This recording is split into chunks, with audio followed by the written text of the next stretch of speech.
Please, bigyan mo ako ng kahit 25% na kayamanan lang. Ano? 100%? So, ibig sabihin, mayaman na ako! Maalis na ako Napasok na po ako. O anak, 100% pala yung nakuha mo.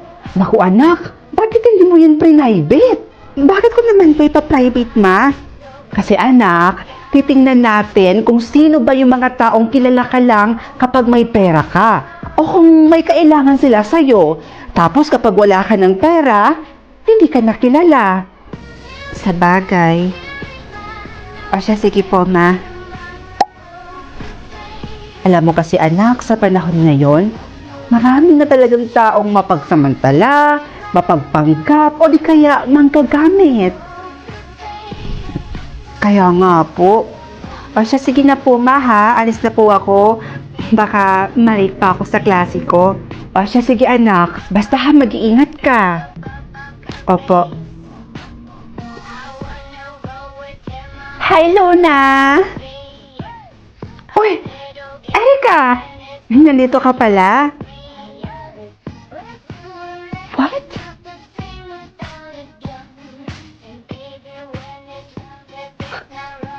You know what, Luna?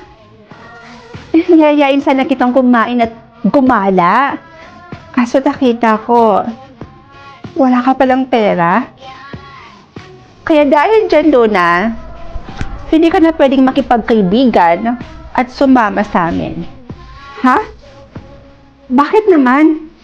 Malay mo, mag-ambagan kami, tapos ikaw, wala kang maibigay sa amin. Ayaw naman namin ng ganon. Ayaw namin ng pabigat. Kaya simula ngayon, ayaw ka na namin maging kaibigan dahil mahirap ka lang pala. Okay. Sige.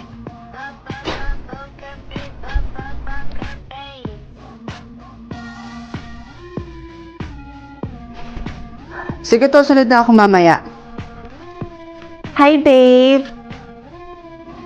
Tutuloy ba tayong manood ng sine mamaya?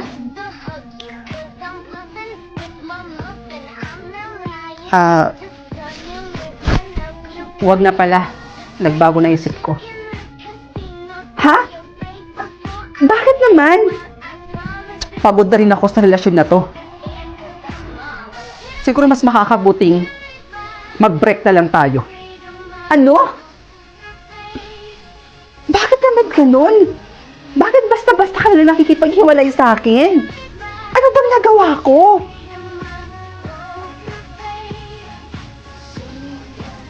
Makikipag-break ka ba dahil nalaman mong wala akong pera? Parang ganun na nga.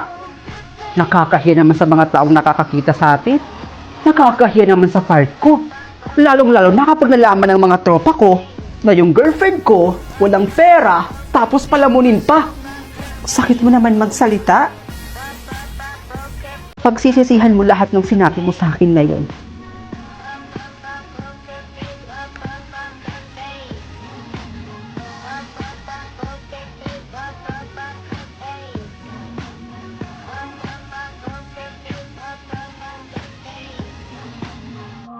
Yung mga mahihirap, kaya lang naman yan sila tumatakbo dahil gusto nilang malasap yung buhay na mayroon sa mga mayayaman. Hindi ba't ang mga mayayaman, sila yung may kadalasang itinatagong kayamanan na hindi naman talaga sa kanila.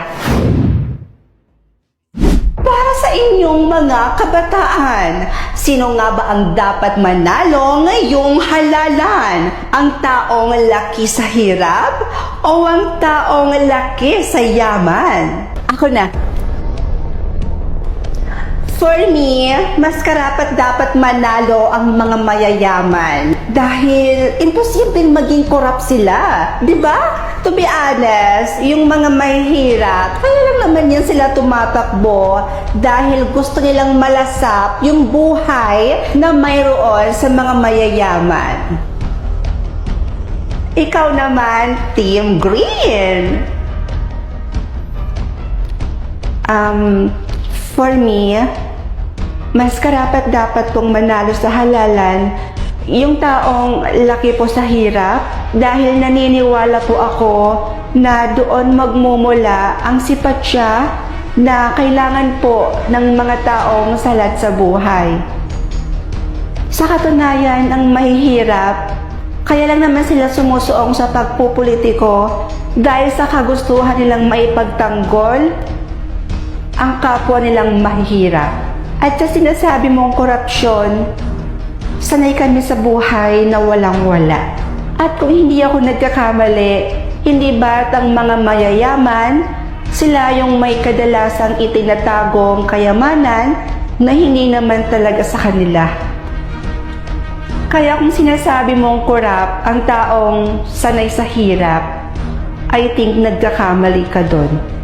Ngayon ay mayroon na kayong desisyon kung sino nga ba sa kanilang dalawa ang inyong iboboto. Basta ha, Team Red tayo, number one sa balota. O ayan, Pisti.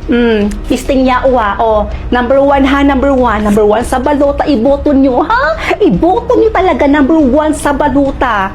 Ako lang ang iboboto nyo, ha? Ako lang, okay? Ito, number one sa balota. Madam, siguradong panalo na to. Okay na to. Ay naku, Yaya, alam mo, ako lang dapat ang manalo at hindi yung A lang yun. Ayokong mapahiya doon sa babaeng yun, no? Speaking, madam, oh. Ayan siya, oh.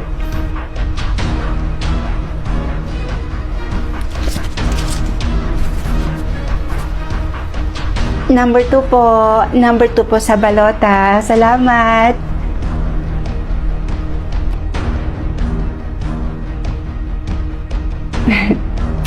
Alam nyo, manalo man o matalo, itutuloy ko pa rin yung yearly fundraising dito sa lugar na to.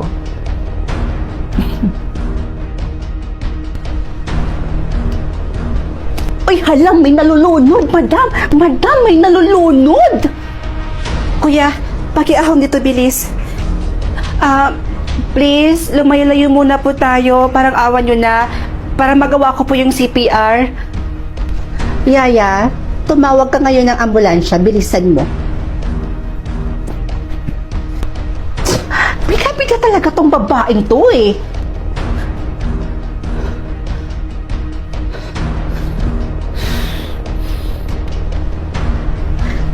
Nay, eto ayan, pambili niyo ng salbabida. Madam! Alam na nila kung sino yung nanalo. May resulta na. Antayin mo, madam, i-announce na yun nila. Madam! Oh, really? Ngayon, magkakaalaman na. Magandang araw ho sa ating lahat. Gusto ko lang ho malaman ninyo na mayroon na hong resulta ang botohan ngayong araw. At ang nanalo sa inyong dalawa, ang numerong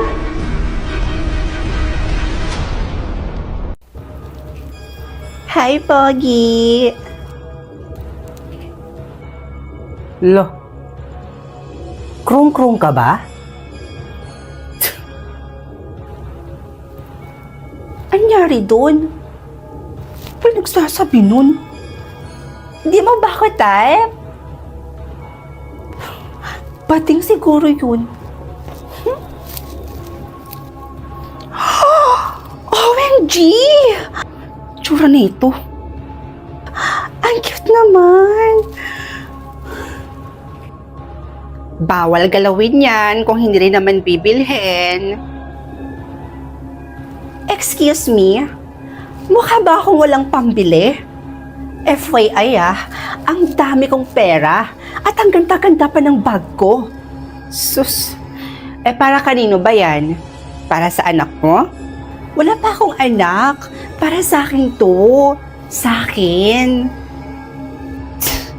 Seryoso ka?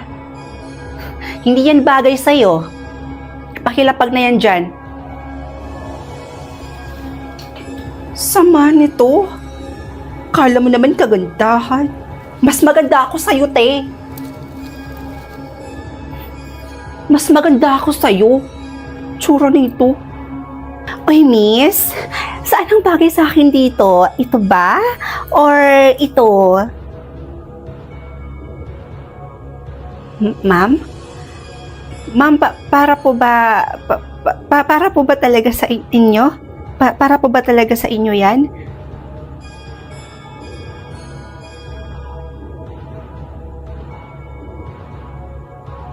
O ba't ganyan ka makatingin sa akin? Hindi ko to nanakawin.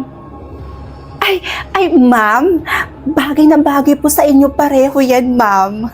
Opo. Bibilihin ko tong dalawang to. Bagay na bagay to sa akin.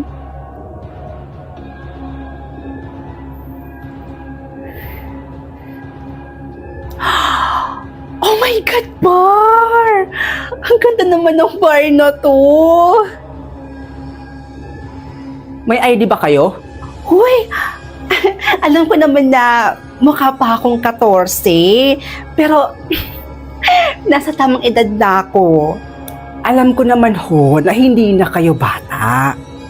Ayan, gusto ko lang ho talagang malaman, kung magbabarba talaga kayo? Ha? Ano bang ibig mong sabihin? Excuse me po, Manong Guard. May nakita po ba kayong... okay na po, nakita ko na. Nandito lang pala kayo.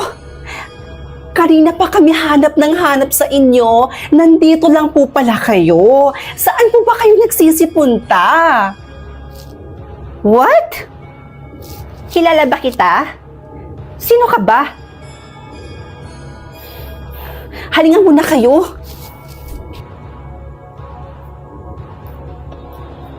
Ano ba? Bitawan mo nga ako? Sino ka ba, ha? Kung saan pa kami nagpunta para lang mahanap kayo. Pero nandito lang pala kayo. Hindi niyo po alam kung gaano kami natakot at nag-alala sa inyo. Hindi niyo ba talaga ako nakikilala? Pinagsasabi mo, hindi nga kita kilala. Maalala pa kaya?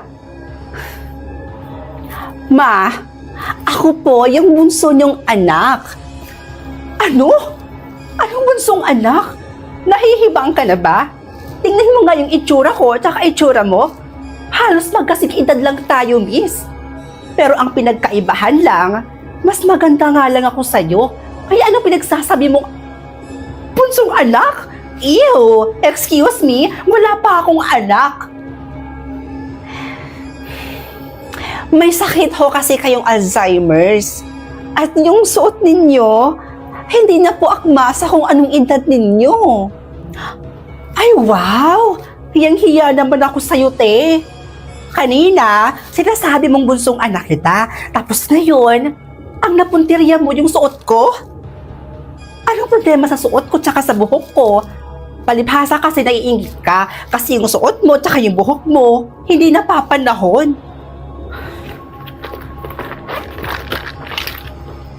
O ito, salamin.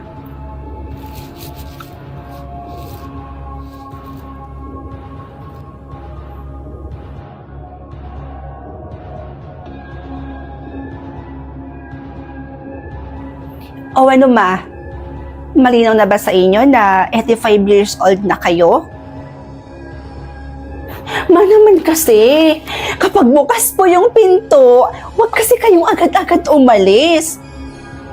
Kung saan-saan pa kayo pumupunta. Paano kung hindi namin kayo nakita, nahanap?